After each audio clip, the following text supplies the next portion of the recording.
Hi everyone, I Kavita Jangra welcome you all in our today's EVS class, and our today's topic is natural disasters, causes and consequences. तो आज हम पढ़ेंगे अलग अलग disasters के बारे में, उसके क्योजेस क्या हैं यानी उनके कारण क्या है एंड कॉन्सिक्वेंसेस यानी डिजास्टर्स के इफ़ेक्ट क्या हैं ह्यूमन लाइफ पे, वो कैसे ह्यूमन लाइफ को प्रभावित करते हैं, वो सब हम आज की क्लास में पढ़ेंगे। नेचुरल डिजास्टर्स क्या हैं? Natural disasters are the unreceptive events resulting from different natural processes। यानी वो अनरिसेप्टिव इवेंट्स हैं, यानी जो हमारे ना चाहते हुए भी होते हैं और किसके कारण होते हैं? डिफरेंट नेचुरल प्रोसेसेस, यानी जो नेचर है, जो प्रकृति है, उसके अंदर होने वाली अलग अलग एक्टिविटीज़, मूवमेंट के कारण जो होते हैं वो क्या है? Natural disasters. Some well-known examples of these disasters are floods, earthquakes, tsunami, wildfire, droughts, thunderstorms and hurricane। ये जो अलग अलग डिजास्टर्स दे रखे हैं वो किसके एग्जाम्पल है? नेचुरल डिजास्टर्स की। ये क्या है? अलग अलग नेचुरल डिजास्टर। सो हम इनके बारे में वन बाय वन रीड करेंगे। So let's start. Earthquake, a sudden shaking और trembling of earth is called earthquake. Earthquake क्या है? जब अर्थक्वेक का मतलब देखिए, पहले अर्थक्वेक का मतलब क्या होता है? भूकंप। भू मीन्स अर्थ, अर्थ भू। कंपन, जब अर्थ के अंदर क्या होती है? कंपन होती है, जब वो हिलती है। ए सडन शेकिंग और ट्रेम्बलिंग, ट्रेम्बलिंग क्या होता है? जब अर्थ में कंपन होती है। ट्रेम्बलिंग और शेकिंग का मतलब क्या है? कंपन। तो अर्थ के अंदर होने वाले कंपन के कारण क्या होता है? अर्थक्वेक आता है। जब धरती जो है वो हिलती है तब क्या होता है? अर्थक्वेक, भूकंप आता है। ठीक है। On 26 January 2001, as the people of Kutch, Gujarat prepared to celebrate Republic Day, a massive earthquake shook at the state, causing great destruction।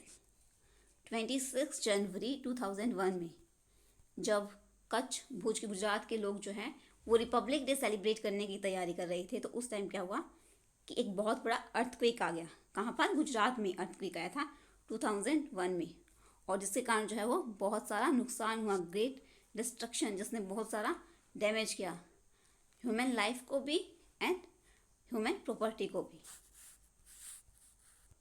सो एक ऐसा ही अर्थक्वेक जो है वो 2015 में एक बड़ा अर्थक्वेक कहाँ पे आया?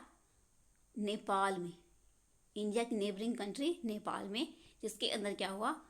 8,000 से ज़्यादा लोग, 8,000 से भी ज़्यादा लोग मर गए एंड उससे भी ज़्यादा क्या हो गए? इंजर्ड, यानी घायल हो गए। In the same way in 2015 a huge earthquake occurred in our neighboring country Nepal। More than 8,000 people died and many more were injured।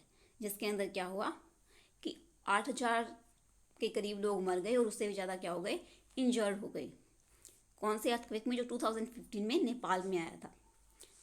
Earthquake जो है normally affect those areas where two tectonic plates meet each other। These areas are known as seismic zone। Earthquake normally कौन से areas को affect करता है? कौन से areas को प्रभावित करता है? ऐसे एरियाज जहाँ पर जो है वो दो टेक्टोनिक प्लेट्स मिलती हैं आपस में, ऐसे एरियाज को जो है वो अर्थक्वेक ज़्यादा प्रभावित करता है। तो ऐसे एरियाज को जहाँ पर टेक्टोनिक प्लेट्स मिल रही हों, जहाँ पर अर्थक्वेक ज़्यादा आते हों, ऐसे एरिया को हम क्या बोलते हैं? Seismic zone. ऐसे एरिया को हम क्या बोलते हैं? Seismic zone. तो कैसे जो है वो टेक्टोनिक प्लेट्स में मूवमेंट होती है वो हम देखते हैं। तो यहाँ देखिए, जो हमारी अर्थ है उसकी डिफरेंट लेयर्स हैं। ये क्रस्ट, मेंटल, कोर। जो अर्थ की क्रस्ट है वहाँ पर क्या होती हैं?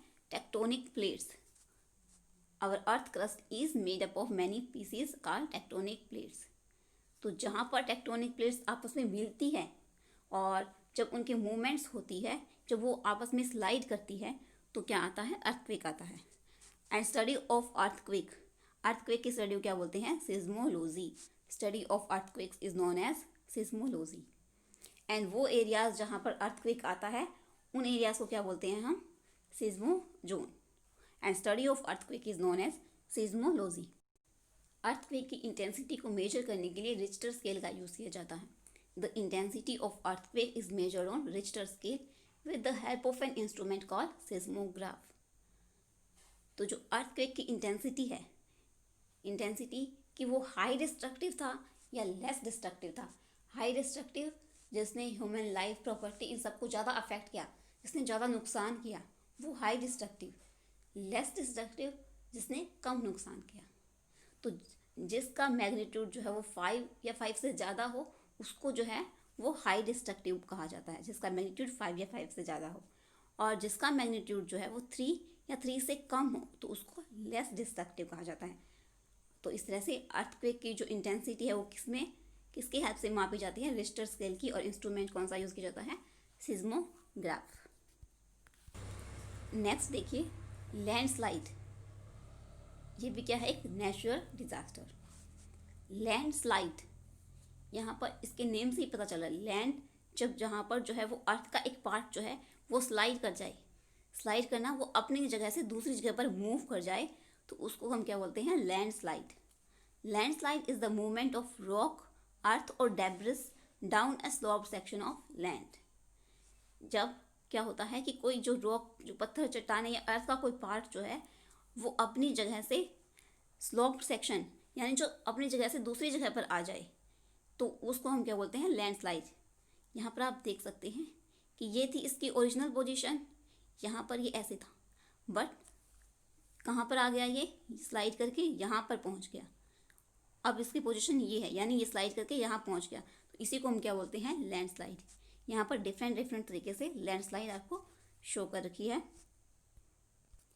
लैंडस्लाइड जो है कौन से एरियाज में होती है? Landslide occurs in hilly areas like Himalayas and in north eastern hilly areas.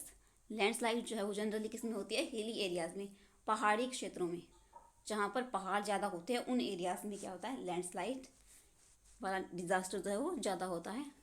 Landslides occurs frequently during the rainy season. Landslide जो है वो ज़्यादातर किस सीजन में होती है? रेनी सीजन यानी बारिश वाले मौसम में होती है. कैसे? देखिए, deforestation is a major cause of landslide. Deforestation मतलब आप पेड़ों को काट रहे हो, आप फॉरेस्ट जो है वो कम हो रही हैं, पेड़ों का कटाव. यानी जब पेड़ पौधों को काट दिया जाता है तो वो क्या है? एक मेजर रीज़न है, एक बड़ा कारण है लैंडस्लाइड का. इन हिली एरियाज में जो है डिफोरेस्टेशन, पेड़ों को काटना, ये एक बड़ा कारण है लैंडस्लाइड का. When trees are cut down the soil becomes loose and gets easily washed away in rain. क्या होता है कि जब ट्रीज को कट कर दिया जाता है, जब पेड़ काट लिए जाते हैं तो क्या होता है? वो सोइल, पहले तो जो ट्रीज हैं उनकी जड़ें सोइल को बांध के रखती है. यही कहा जाता है कि जो पेड़ों की जड़ें हैं वो सोइल को बांध के रखती हैं. लेकिन जब पेड़ काट लिए जाएंगे तो वहाँ पर पेड़ों की जड़ें नहीं रहेगी. तो इससे कारण क्या होगा कि जो सोइल है वो आसानी से वहाँ पे क्या हो जाएगी? लूज़ हो जाएगी वहाँ से. तो जब बारिश आएगी तो वहाँ से वो आसानी से वॉश हो जाएगी, वहाँ से आसानी से स्लाइड कर जाएगी. तो ये क्या है? लैंडस्लाइड के कारण. और लैंडस्लाइड जो है वो जनरली कौन से एरियाज में होती है? हिली एरियाज में. नेक्स्ट नेचुरल डिजास्टर है सुनामी.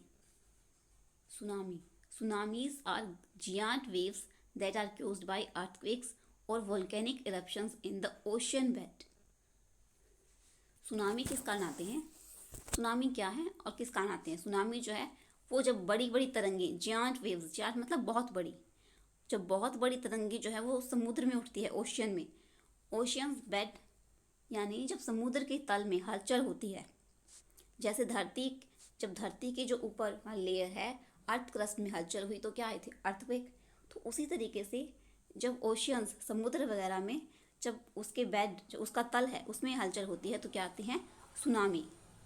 या फिर वोल्केनिक इरप्शन होती है तो उसके कारण क्या आते हैं? Tsunami. These waves travel at great speed and can be about several meters high when they hit the coast. जब समुद्र के तल में हलचल होती है तो बहुत ज़ोर से जो है बहुत बड़ी बड़ी तरंगें उठती है और वो क्या करती हैं कि बहुत ऊंची उठती हैं. वो सेवरल मीटर्स हाई, बहुत ऊंची तक जाती है वो, और उनकी स्पीड भी जो है वो बहुत ज़्यादा होती है. They can cause great deal of destruction to life and property. वो क्या कर सकती हैं कि बहुत ज़्यादा ह्यूमन लाइफ एंड प्रॉपर्टी को जो है वो नुकसान पहुंचाती है. सुनामी किस कारण आते हैं? देखिए, जब ओशंस, जब ओशियन के बेड में, ओशियन के समुद्र वगैरह के तल में जब हलचल होती है तो क्या होता है कि बहुत तेज़ से तरंगें उठती है, बहुत स्पीड में, और बहुत बड़ी तरंगें उठती है।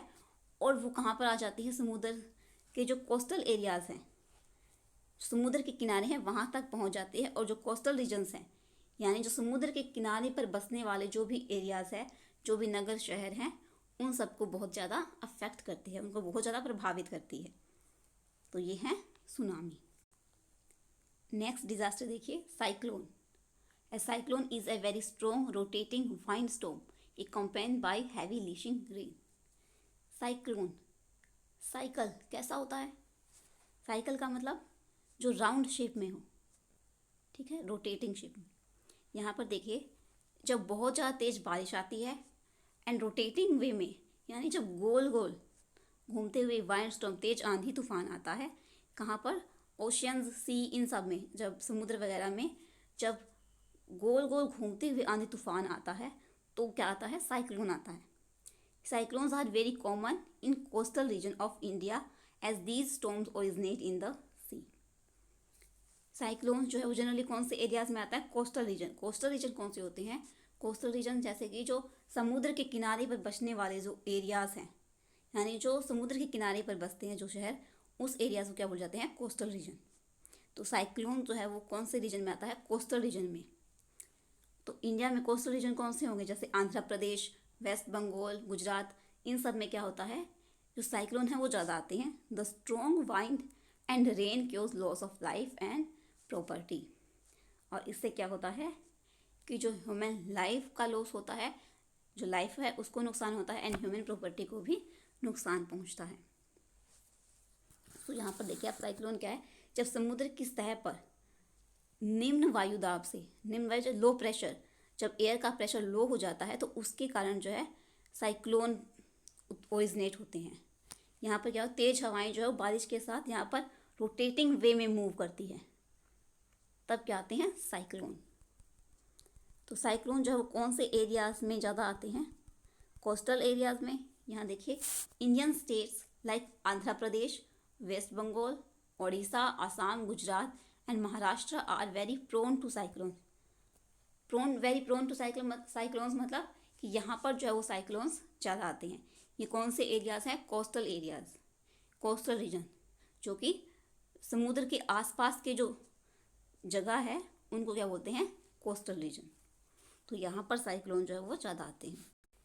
साइक्लोन और सुनामी में क्या डिफरेंस है, आप कैसे पता करेंगे? देखिए, सुनामी किस कारण आते हैं? जब समुद्र में अर्थक्वेक आता है, यानी ओशियंस में आने वाले अर्थक्वेक के कारण क्या आता है? सुनामी।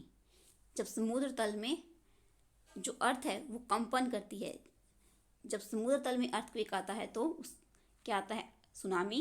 एंड साइक्लोन के कारण क्या है? जब समुद्र तल में जो एटमॉस्फेरिक प्रेशर है, एटमॉस्फेरिक प्रेशर यानी जब एयर प्रेशर जो है वो लो हो जाता है, कम हो जाता है, और जो तेज़ से आंधी तूफान आता है वो रोटेटिंग वे में मूव करता है, गोल गोल मूव करता है, तो क्या आता है? साइक्लोन। ठीक है, आई होप कि अब आप अच्छे से सुनामी और साइक्लोन में डिफ्रेंशिएट कर पाएंगे। नेक्स्ट देखिए, फ्लड। फ्लड मतलब बाढ़। A flood is an overflow of water that submerges land that is usually dry. Flood क्या है? जब किसी भी स्थान पर अचानक से बहुत ज़्यादा बारिश होने के कारण पानी जो है वो जगह जगह पर भर जाता है, तो उसको हम क्या बोलते हैं? Flood. Flood occurs when a river breaks its banks and water rushed on to the land. Flood कब आता है? कि जब बहुत ज़्यादा बारिश आती है और रिवर जो है, जब जो रिवर के किनारे हैं वो टूट जाते हैं और वहाँ से पानी जो है फ्लो करके ज़मीन पर आ जाता है, मतलब जहाँ पर हम रह रही होती हैं। The water enters home and farms of people and destroy everything in its path. Floods can also be caused by A cyclone. तो जब फ्लड आता है तो वाटर क्या होता है? जब नदियाँ वगैरह के किनारे जो है वो टूट जाते हैं तो पानी जो है वो घरों में, लोगों के खेतों में, उन सब में जो है वो एंटर कर जाता है और खेतों की जो फसलें हैं उनको डिस्ट्रॉय कर देता है। होम, जो घर वगैरह हैं जो लोग के, उनको डिस्ट्रॉय कर देता है, यानी अपने रास्ते में आने वाले हर चीज़ को वो डिस्ट्रॉय कर देता है। और फ्लड और किस कारण आ सकते हैं? Floods can also be caused by cyclone के कारण भी क्या आ सकते हैं, फ्लड, बाढ़। यानी जब वो पानी लोगों के घरों में या खेतों में चला जाता है तो वो क्या होता है, बाढ़ आ जाती है। तो India is the most flood affected nation after Bangladesh. सबसे ज़्यादा फ्लड जो है, बाढ़ जो कहाँ पे आती है, बांग्लादेश में, और सेकंड नंबर पे इंडिया में। सबसे ज़्यादा फ्लड अफेक्टेड नेशन कौन सा है, बांग्लादेश, एंड सेकंड नंबर पे कौन सा है, India. India is the most flood affected nation after Bangladesh. Bangladesh के बाद इंडिया जो है वो मोस्ट फ्लड अफेक्टेड नेशन है, देश है। नेक्स्ट देखिए, नेक्स्ट डिजास्टर देखिए, वोल्केनिक इरप्शन, यानी ज्वालामुखी का फटना, volcanic eruption. Volcanic eruptions happen when lava and gas are discharged from a volcanic vent. Volcanic eruption यानी ज्वालामुखी, ज्वाला मतलब आग, ठीक है, और मुंह यानी जब अर्थ की जो डिफरेंट लेयर्स हैं, तो अर्थ के कोर में क्या प्रेजेंट होता है, लावा प्रेजेंट होता है। तो जब वहाँ से लावा निकलता है बर्स्ट करते हुए, फटते हुए, तो उसको ही हम क्या बोलते हैं, वोल्केनिक इरप्शन। वोल्केनिक इरप्शन कब होता है, जब लावा और गैस जो डिस्चार्ज होते हैं वहाँ से निकलते हैं, वोल्केनिक वेंट में से निकलते हैं, तो क्या होता है, वोल्केनिक इरप्शन। उसी को हम क्या बोलते हैं, वोल्केनिक इरप्शन, यानी ज्वालामुखी का फटना। Due to certain movements and disturbances in the earth's interior, sometime molten rocks are forced out of cracks from the crust of the earth. Earth की जो कोर है उसमें क्या प्रेजेंट है, लावा, ठीक है। तो जब डिफरेंट मूवमेंट्स के कारण या डिस्टर्बेंस के कारण, जो अर्थ के अंदर अलग अलग डिस्टर्बेंस, अर्थ के अंदर होने वाली हलचल के कारण, जब रॉक्स के अंदर पड़ी दरारों के कारण जो है वो लावा जो है बाहर पिघला हुआ लावा, मोल्टन रॉक, जो पिघला हुआ लावा जो है वो बाहर निकलता है उसकी दरारों से, तो क्या होता है, वोल्केनिक इरप्शन, ठीक है। ये कारण क्या है, वोल्केनिक इरप्शन का। These molten rocks are released with loads of smoke and ash. Molten rocks, जो ये लावा है वो किसके साथ निकलता है, बहुत सारा स्मोक और ऐश। स्मोक क्या होता है, धुआं, ऐश राख, ठीक है। तो इसके साथ जो है वो मोल्टन रॉक्स रिलीज होता है, निकलता है, and these molten rocks are called lava, ठीक है। इन्हीं मोल्टन रॉक्स को क्या बोलते हैं हम, lava. Severe damage is cause to property and life when the molten lava flows down and runs over populated areas. जब ये ज्वालामुखी जो ऐसे एरिया में फटता है जहाँ पर पॉपुलेटेड एरिया, जहाँ पर बहुत सारे लोग रह रहे होते हैं, जब ऐसे एरिया में ज्वालामुखी फटता है तो वहाँ पर क्या होता है, लोगों को बहुत ज़्यादा नुकसान होता है, ह्यूमन लाइफ को भी और ह्यूमन प्रॉपर्टी को भी डैमेज होता है।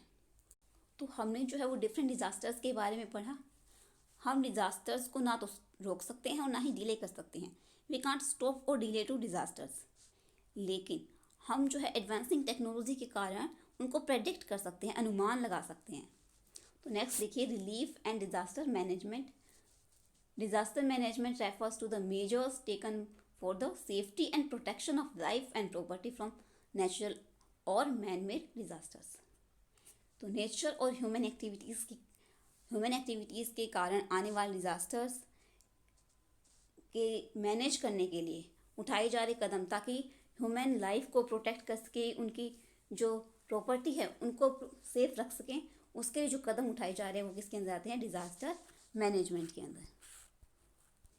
तो डिज़ास्टर मैनेजमेंट का मतलब क्या है, this means being prepared for disasters, यानी जैसे पहले से प्रेडिक्ट, अनुमान लगा लिया कि डिज़ास्टर आने वाला है, तो हम पहले से तैयार रहें फाइटिंग डिज़ास्टर्स, कि उसका सामना करने के लिए, उसके इफ़ेक्ट का, उससे होने वाले प्रभावों का सामना करने के लिए, ensuring the safety of life during disasters, ताकि हम अपनी लाइफ की सेफ्टी को जो है इंश्योर कर सकें। And helping in rebuilding society after disaster. जैसे डिज़ास्टर में जो है वो बहुत सारी प्रॉपर्टी को नुकसान पहुंचता है, तो उसको फिर से, पूरी सोसाइटी को फिर से रीबिल्ड कर सकें, यानी उसको फिर से बना सके, फिर से बसा सकें पूरी सोसाइटी को, और ह्यूमन लाइफ की जो सेफ्टी है उसको इंश्योर कर सके। तो इस तरीके से खुद को प्रिपेयर करना, ये सब किस में आता है, डिज़ास्टर मैनेजमेंट में। When a disaster strikes a society, external help is usually needed in the form of aid to cope with its impact. जब डिज़ास्टर आता है किसी सोसाइटी में तो बाहर से मदद की ज़रूरत पड़ती है, हेल्प की ज़रूरत पड़ती है। तो जो बहुत सारी जो कॉप है, मतलब फोर्स वगैरह जो है, उनको बुलाया जाता है। After the disaster the government sets relief camps for affected people and provide food, drinking water and shelter. Disaster के बाद गवर्नमेंट जो है वो रिलीफ कैंप लगाती है ताकि जो अफेक्टेड पीपल है यानी जो डिजास्टर से प्रभावित लोग हैं उनको खाना पानी वगैरह जो है वो प्रोवाइड किया जा सके, उनको रहने के लिए जो है वो शेल्टर वगैरह दिया जा सके। तो वहाँ पर गवर्नमेंट के द्वारा जो है वो रिलीफ कैंप लगाए जाते हैं। तो वहाँ पे हमने देखा था कि कॉप वगैरह यानी फोर्स, जो डिफरेंट फोर्स है उनको बुलाया जाता है एक्सटर्नल हेल्प के लिए, एक्सटर्नल हेल्प की जरूरत पड़ती है। यहाँ पे देखिए the army is also called in to the camp, यानी आर्मी के लोगों को, ठीक है, कैंप में बुलाया जाता है। किस लिए? For dropping food through helicopter. वो क्या करते हैं कि हेलीकॉप्टर के थ्रू जो है वो खाना जो है वो ड्रॉप करते हैं नीचे, हेलीकॉप्टर ऊपर हेलीकॉप्टर से नीचे जो लोग हैं, जो डिज़ास्टर के कारण जो प्रभावित लोग हैं उनको खाना देते हैं। Emergency services such as hospitals, fire stations and police stations are alerted immediately. Emergency service जैसे कि हॉस्पिटल या फायर स्टेशन, जैसे कहीं पे आग लग जाती है तो पहले से जो है वो उनको जल्दी से, पुलिस स्टेशन, इन सब पहले जल्दी से अलर्ट किया जाता है, जल्दी से इनको बुलाया जाता है। Doctors, hospitals, ambulances and relief workers work to provide maximum relief to the victims. तो जो डॉक्टर जो है और जो डिफरेंट एम्बुलेंसेस है वो जल्दी जल्दी जो है वो सब जो अफेक्टेड लोग हैं, जो प्रभावित लोग हैं डिज़ास्टर से, उनको ज़्यादा से ज़्यादा रिलीफ देने के लिए जल्दी जल्दी जो है वो काम करते हैं। National Cadet Corps, youth organisation, UN agency etcetera play vital role in managing disasters. तो जो एनसीसी, जो ये अलग अलग जो कॉर्प्स हैं वो क्या करते हैं, जो डिज़ास्टर से प्रभावित लोग हैं, वहाँ पे फंसे हुए लोग हैं, उनको वहाँ से निकालती है। तो और जो अलग अलग ऑर्गेनाइजेशन है वो भी जो इम्पोर्टेंट रोल जो है वो डिज़ास्टर मैनेजमेंट में अपना इम्पोर्टेंट रोल प्ले करती हैं। तो ये थी हमारी आज की class, natural disasters, uses and consequences. I hope कि आपको आज का टॉपिक समझ में आया होगा। अगर आपको आज की क्लास अच्छी लगी है तो प्लीज़ इसे लाइक करें, अधिक से अधिक शेयर करें, and thanks for watching the video.